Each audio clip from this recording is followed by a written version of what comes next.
would argue that the best part of Thanksgiving dinner is the leftovers. And while this is debatable, the fact that leftovers have benefits is not. Our reporter Ken McCoy spoke with a dietitian on how you can make the most out of your meal.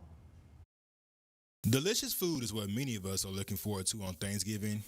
Many of us will also be tasked with getting rid of all the leftover food.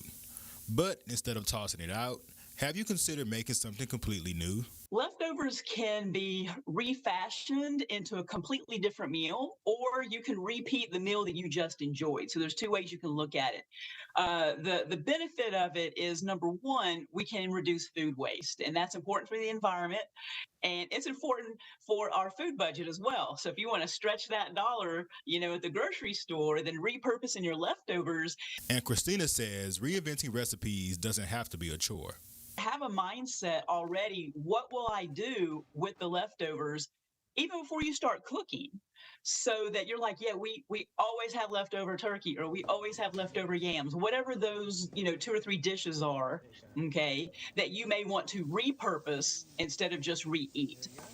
And the options are endless. With turkey, or maybe you're doing poultry this year if turkey is a little bit harder to get or out of the budget, or you're a smaller family and a big bird just doesn't make a whole lot of sense. You can slice it thin, and that's really good for sandwiches and wraps. So I love doing those mini quiches that are pre-portioned in the muffin tin.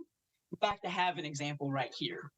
Love this tool. So that you go ahead and you put your egg mixture in here, and then you drop in your cooked vegetables that you have left over. So Reimagining leftovers can also be a family experience. it's a wonderful time to also get the whole family involved. So whether you have teenagers or children, or there's just, different generations live in the house, whatever your family makeup looks like, is to get the ideas. And I usually start with something that is familiar already. It's really whatever you want to do.